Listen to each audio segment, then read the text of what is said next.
আপনারা জানেন এই অনুষ্ঠানে আমরা কথা বলি দিনের কোনো একটি উল্লেখযোগ্য খবর, সেই খবরের পেছনের খবর এবং তার বিশ্লেষণ নিয়ে।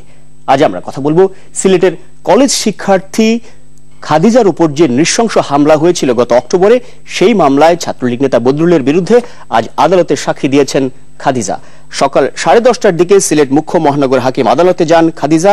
এরপর হাজির করা মামলায় এই সময় হাজির করা হয় মামলার একমাত্র আসামি বদরুলকে।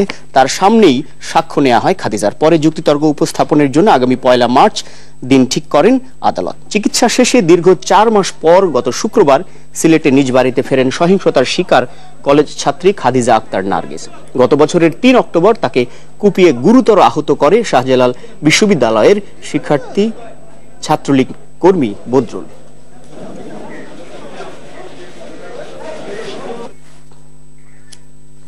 দর্শক, এই বিষয় নিয়ে আমরা আরো কথা বলবো। আমাদের সঙ্গে যোগ দিচ্ছেন, আপনারা জানেন, দীর্ঘদিন চিকিৎসার পর খাদিজা এখন তার নিজ বাড়িতে। সেখান থেকে যোগ দিবেন খাদিজা এবং খাদিজার বাবা। এবং এই ঘটনা নিয়ে বিশ্লেষণ করার জন্য আমাদের সঙ্গে ঢাকা বিশ্ববিদ্যালয়ের সমাজ কল্যাণ ও গবেষণা ইনস্টিটিউট থেকে যুক্ত হয়েছেন অধ্যাপক ডক্টর নুরুল ইসলাম। আপনাদের সবাইকে স্বাগত। প্রথমে যেতে চাই গুলজার আহমেদের কাছে। দর্শক, মূলত গুলজার আহমেদ আমাদের সহকর্মী খাদিজা আক্তার এবং তার পিতার সঙ্গে আমাদের সমন্বয়টা করিয়ে দিবেন। গুলজার, প্রথমে আপনার কাছে যেতে চাই। আমরা একটু খাদিজার কথা শুনতে চাই। খাদিজা এখন কেমন আছে? গুলজার, আপনি শুনছেন? মাকসুদ, হ্যাঁ শুনতে পাচ্ছি। আমরা রয়েছি খাদিজার বাড়িতে এবং এই মুহূর্তে আমার সাথে আছেন, আমার ডান দিকে আছেন খাদিজা এবং বাম দিকে আছেন খাদিজার বাবা মাসুক মিয়া। তো শুরুতেই আসলে আমরা খাদিজার সাথেই কথা বলবো। খাদিজা আসলে এখন কেমন আছেন সেই বিষয়টি জানতে চাইব। খাদিজা, আপনাকে স্বাগতম আমাদের আজকের এই আয়োজনে। এখন আপনার কাছে জানতে চাচ্ছি, আপনি তো এখন অনেকটাই সুস্থ এবং আমরা সবাই দেখতে পাচ্ছি এবং সবারই প্রত্যাশা ছিল যে আপনি সুস্থ হয়ে এসেছেন। এই মুহূর্তে আপনি কেমন আছেন? আলহামদুলিল্লাহ, আমি আল্লাহর রহমতে অনেক ভালো আছি। আজকে তো আপনি আদালতে গিয়েছিলেন এবং আপনার যে মামলাটি হচ্ছে সেই মামলার সাক্ষীও দিয়েছেন। সেখানে আসলে আপনি কি প্রার্থনা করেছেন? আমি তো সর্বোচ্চ বিচার ফাঁসি চাই, সেটাই বলেছি। এক্ষেত্রে আপনি তো একজন শিক্ষার্থী ছিলেন এবং আপনার পরীক্ষা চলাকালীন অবস্থায় এরকম একটি দুর্ঘটনা ঘটলো। তো সেক্ষেত্রে আপনার পড়ালেখা নিয়ে এখন ভাবছেন কিনা যে পরবর্তীতে আপনি কি করবেন, পড়ালেখা চালিয়ে যাবেন কিনা এই ব্যাপারে? জি, আমার খুব ইচ্ছা আছে পরবর্তীতে পড়ালেখা চালিয়ে যাব। কি স্বপ্ন দেখেন? আমার খুব ইচ্ছা আমি ভবিষ্যতে একজন ব্যাংকার হব। গুলজার, আপনার মাধ্যমে একটু যদি জানতে চাই খাদিজার কাছে। গুলজার, আপনার মাধ্যমে যদি একটু জানতে চাই যে খাদিজা, জি গুলজার, আপনি শুনছেন আমাকে? হ্যাঁ মাকসুদ, হ্যাঁ গুলজার, আপনার কাছে জানতে চাই, আমরা জেনেছি যে খাদিজা এখন নিজের কাজকর্ম নিজেই করছে, বাসায় স্বাভাবিকভাবে চলছে। তো খাদিজার চিকিৎসা আর কতদিন চলবে, বা খাদিজা এখন নিজের কাজগুলো নিজে করতে পারে কিনা, কেমন আছে সব মিলিয়ে?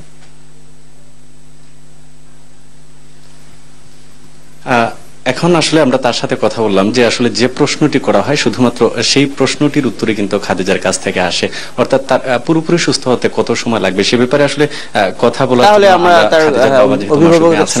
তার সাথেই আমরা কথা বলি। আপনার কাছে যে জানতে চাই যে আসলে খাদিজা তো এখন কিছুটা স্বাভাবিক আমরা দেখতে পাচ্ছি, তো সেক্ষেত্রে তার পুরোপুরি সুস্থ হতে আসলে কতদিন সময় লাগবে? এই মুহূর্তে সে কি কি কাজগুলো করতে পারে? খাদিজা, বিসমিল্লাহির রহমানির রহিম। খাদিজা বর্তমানে যে পর্যায়ে আছে, তার যে সুস্থতা হয়েছে, আলহামদুলিল্লাহ, আল্লাহর কাছে লাখো শুকরিয়া। আর আশা করছি আর আগামীতে ইনশাআল্লাহ, ডাক্তার সাহেব ভালো বলছেন যে খাদিজা ইনশাআল্লাহ 4-6 মাসের ভিতরে পুরাপুরি ভাবে সুস্থ হবে। যদিও সুস্থ না হন তাহলে তাদের কাছে সাক্ষাৎ করার কথা রয়েছে। তারা অবশ্যই আবার স্কয়ার ডাক্তার সাহেব বলছেন যে 3 থেকে 6 মাসের ভিতরে তারা আবার একটা মাথার মধ্যে একটা সিটি স্ক্যান করবে এবং যা যা করার তারাই অবশ্যই তারা করবে, ওটাই বলছে। আর যদি কোনো সমস্যা হয় তাদেরকে যোগাযোগ করার লাগে তারা এটাই বলছে। জি, গুলজার আপনি আমাদের সঙ্গেই থাকুন, আমরা তার কাছ থেকে আরো কিছু বিষয়ে জানবো, তাদের নিরাপত্তা কিংবা তারা কোনো বিষয়ে শঙ্কাবোধ করেন কিনা। তবে আপনাকে রেখে আমরা এই মুহূর্তে একটু কথা বলতে চাই ঢাকা বিশ্ববিদ্যালয়ের সমাজ কল্যাণ ও গবেষণা ইনস্টিটিউটের সাবেক পরিচালক এবং অধ্যাপক ডক্টর নুরুল ইসলাম।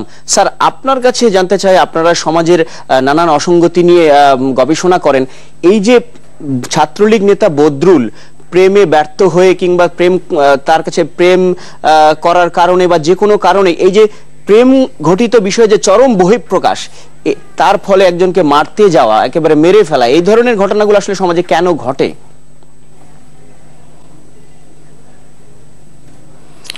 ধন্যবাদ মাকসুদ।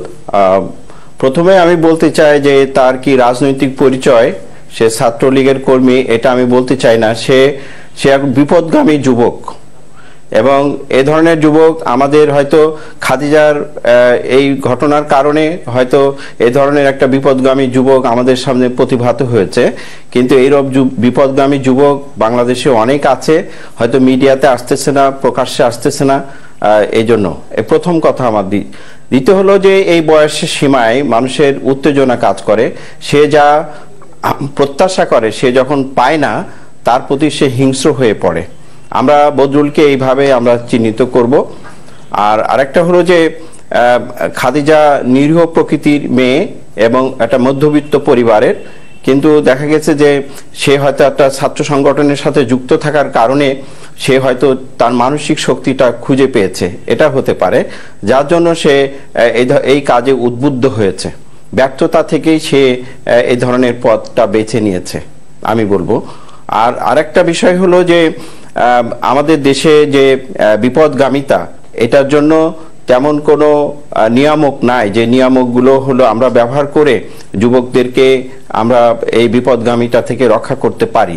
যেমন সবার ক্ষেত্রে সমান যদি আইনের শাসন থাকতো, সবার জন্য যদি নিরাপত্তা নিশ্চিত থাকতো, এবং আমরা বলতে পারি যে সকলের জন্য এই ধরনের বিপদগামিতা থেকে রক্ষা করার জন্য একটা প্রোটেকশন থাকতো, তাহলে বদরুল এই ধরনের কাজে সে উদ্বুদ্ধ হতো না। জি স্যার, আপনি আমাদের সঙ্গে থাকুন। গুলজার, আপনি আমাদের খাদিজা এবং তার পিতাকে সঙ্গে নিয়ে থাকুন। আমরা ছোট্ট একটি বিরতি নিয়ে ফিরবো। দর্শক, অনুষ্ঠানের এই পর্যায়ে খানিকক্ষণের বিরতি নিচ্ছি, এরপরে এই বিষয়ে আরো কথা বলবো।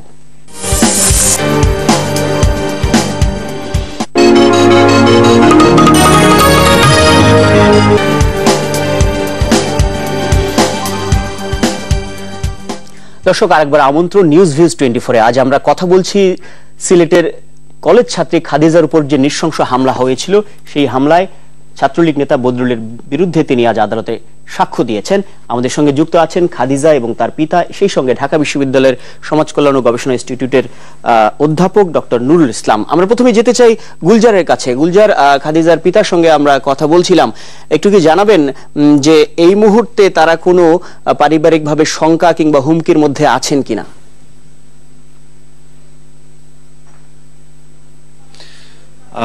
মাকসুদ, আসলে প্রশ্নের উত্তর অবশ্যই ওনাকে আমরা জিজ্ঞেস করব। তার আগে খাদিজা ব্যক্তিগতভাবে তার একটি মত রয়েছে, সেটি প্রকাশ করতে চাই। আমরা শুরুতে খাদিজার কথাটা শুনে আসি। খাদিজা, আসলে আপনার কোনো কিছু বলার আছে কিনা? আপনি কি বলতে চাচ্ছিলেন?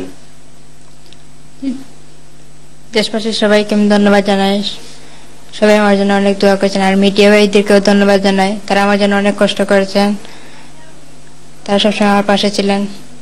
আশা করি আগামীতে তারা সবাই আমার পাশে থাকবে। আর মাননীয় প্রধানমন্ত্রীকে আমি ধন্যবাদ জানাই। আমার সুস্থতার পিছনে ওনার অনেক অবদান রয়েছে, ওনার কাছে আমি চিরকৃতজ্ঞ থাকবো। মাননীয় প্রধানমন্ত্রীর সাথে আমার খুব ইচ্ছা ছিল দেখা করার, আমি পারিনি। ঢাকায় ছিলাম যখন ছিলাম, আমি চেষ্টা করেছি দেখা করার জন্য, কিন্তু পারিনি দেখা করতে। ওনার সাথে আমার দেখা হলে আমার আসলে খুব ভালো লাগবে। ওনার সাথে দেখা হলে আমি আমার কৃতজ্ঞতার কথা নিজেই বলবো ওনাকে। মাকসুদ, আসলে খাদিজার কথাটা শুনছিলেন। যাই হোক, যেহেতু তার বাবা আমাদের সাথে আছেন, আমরা জানতে চাইবো যে এই মুহূর্তে আপনাদের কোনো শঙ্কা আছে কিনা, বা আসা যাওয়ার পথে আপনাদের নিরাপত্তা ব্যবস্থা কেমন, সেই বিষয়টা যদি খুব সংক্ষেপে যদি আমাদেরকে বলেন যে কি অবস্থায় আছেন। জি না, আলহামদুলিল্লাহ আমরা ভালো অবস্থায় আছি।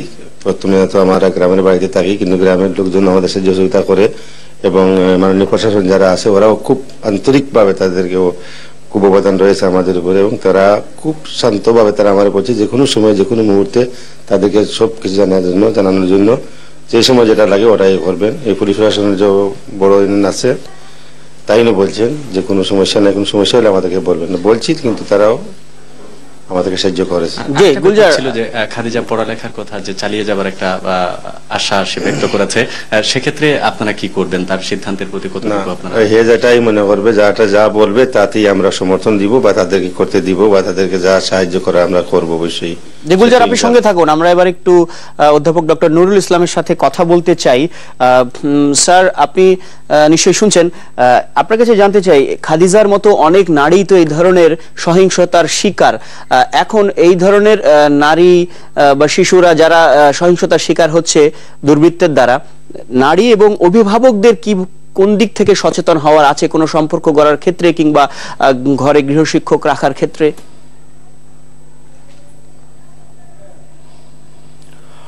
না, বিষয়টা হলো যে সবারই দায়িত্ব আছে, রাষ্ট্রের দায়িত্ব আছে, সমাজের দায়িত্ব আছে, পরিবারের দায়িত্ব আছে। আমাদের সমাজ যেহেতু পরিবার কেন্দ্রিক এবং পরিবারের সদস্যদের সমস্ত দায়িত্ব গ্রহণ করে, এই জন্য আমরা পরিবারকে বলি অভিভাবকদের সচেতন থাকা, এবং আরেকটা বিষয় হলো ছেলে মেয়ে উভয়ের ক্ষেত্রে তদারকি করা এবং তাদের প্রতি বন্ধুত্ব সুলভ মনোভাব দিয়ে এবং তাদের প্রতি স্নেহ প্রবণতা দিয়ে, যতই বড় হোক তারা যতক্ষণ পর্যন্ত তারা নিজের পায়ে না দাঁড়ায় ততক্ষণ পর্যন্ত তাদের যত্ন নেওয়া এবং খোঁজ খবর নেওয়া। এবং এটা হলে ছেলে হোক মেয়ে হোক অনেকটা বিপদগামিতা থেকে তারা কিন্তু দূরে থাকে। এবং পরিবারের সদস্যরা যদি, যারা অগ্রজ আছে তারা যদি স্নেহপ্রবণ হয়, তাহলে পরিবারের ছেলে হোক মেয়ে হোক তারা কিন্তু তাদের প্রতি নৈতিক একটা অবস্থান থেকে আনুগত্য দেখায় এবং নিজের মধ্যে কোনো রকম বদ অভ্যাস অথবা তার মধ্যে যদি কোনো রকম খারাপ চিন্তা জাগ্রত হয় তখন অভিভাবকদের চিন্তা করে তারা কিন্তু তা থেকে বিরত থাকে এবং পরিবার ব্যবস্থায় কিন্তু এটা বলে দেয়। আরেকটা ব্যাপার হলো যে পরিবার কিন্তু আমাদের শুধু ভাষা শেখায় না, পরিবার আমাদের অভ্যাস শেখায়, নৈতিক অবস্থানও শেখায়, শিক্ষা প্রতিষ্ঠানও শেখায়। পরিবারের কাছ থেকে আমরা, মা বাবার কাছ থেকে আমরা এটা শিখি যে সত্য কথা বলতে হবে, সৎ চরিত্র গঠন করতে হবে এবং ভালো অভ্যাস গড়ে তুলতে হবে। তো পরিবার যদি এই নৈতিক অবস্থান থেকে যদি সুদৃঢ় থাকে এবং পরিবারের সদস্যদের উপর বা বিশেষ করে ছেলে মেয়ের উপর যদি এই নৈতিক অবস্থানটা রাখতে পারে, তা থেকেও আমরা খাদিজার মতো যেভাবে সে একটা আমি বলবো যে ভিকটিম হয়েছে, সেই ভিকটিম প্রবণতা থেকে যেমন খাদিজারা মেয়েরা রক্ষা পেতে পারে। স্যার, আমরা বুঝতে পেরেছি, আপনার সঙ্গে আমরা আবারও কথা বলবো, ছোট্ট একটি বিরতি নিব আবারও। আপনারা দুজনই আমাদের সঙ্গেই থাকুন। দর্শক, আরেকবার খানিকক্ষণে বিরতি নিচ্ছি, ফিরে এসে আবার আপনাদের পাবো আশা করি।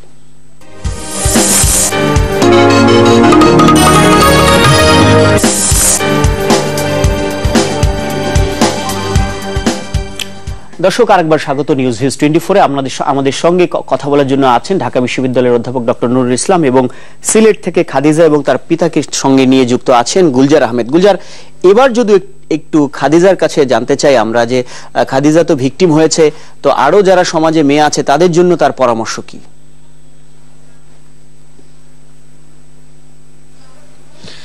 খাদিজা, আপনার তো একটা স্বপ্ন আছে যে আপনি ব্যাংকার হবেন, সেই স্বপ্ন বাস্তবায়নে আপনি কি করবেন এবং আরো যারা মেয়ে এরকম আছেন নির্যাতিত তাদের জন্য আপনার কোনো চিন্তা ভাবনা আছে কিনা? মানে আপনি তো ব্যাংকার হতে চান, সেটি আপনার স্বপ্ন, এই স্বপ্ন বাস্তবায়নে আপনি কি করবেন? আমার ইচ্ছা পূরণ করার, আমার ইচ্ছা ছিল, আমি ব্যাংকার হওয়ার খুব ইচ্ছা ছিল। আর ব্যাংকার হওয়ার আমি তো পুরোপুরি ডিগ্রি পরীক্ষা দিতে পারিনি, তাই পুরোপুরি সুস্থ হয়ে আমি ডিগ্রি পরীক্ষা আবার দেব। গুলজার, যদি 10 সেকেন্ডে একটা উত্তর খাদিজার কাছ থেকে নেওয়া যায়, খাদিজা তো হামলার শিকার হয়েছে, অন্য যারা সমাজে মেয়ে আছে তাদের জন্য তার কোনো পরামর্শ আছে কিনা? ততটুকুই পরিশ্রম করব, আমি আমার স্বপ্ন পূরণ করবই। আর আরেকটা বিষয়, আপনি তো হামলার শিকার হয়েছেন, সেক্ষেত্রে আরো দেশে অনেক নারী আছে যারা হামলার শিকার হন, তাদের জন্য আপনার কোনো পরামর্শ আছে কিনা? আপনার মতো যারা আরো নির্যাতিত তাদের জন্য আপনি কি বলবেন? আমি চাই তারা সবসময় সুস্থ থাকুক, তাদের ভবিষ্যৎ তারা নিজেরাই করে তুলুক। আমি চাই না আমার যে পরিস্থিতি হয়েছে অন্য কোনো মেয়ে, অন্য কোনো খাদিজা এই পরিস্থিতি শিকার হোক, আমি চাই না সেটা। আমি চাই আমার মতো যত মেয়েরা আছে তারা সবসময় সুস্থ থাকুক, ভালো থাকুক, তাদের ভবিষ্যৎ তারা নিজেরাই গুলজার, করে আপনাকে তুলুক। ধন্যবাদ। স্যার, বিরতির পর আপনার একটা ছোট্ট মন্তব্য আমরা জানতে চাইতাম, কিন্তু সময় স্বল্পতার কারণে আপনাকে স্যার এখানেই আমাদের ধন্যবাদ দিতে হচ্ছে। নিশ্চয়ই অন্য সময় আবারও কথা হবে। দর্শক, অনুষ্ঠানে আমরা একেবারে শেষ পর্যায়ে আমরা চাই খাদিজা ধীরে ধীরে তার স্বাভাবিক জীবনে ফিরে আসুক এবং নতুন করে এই ধরনের কেউ বিপদে না পড়ুক। সবাই ভালো থাকুন।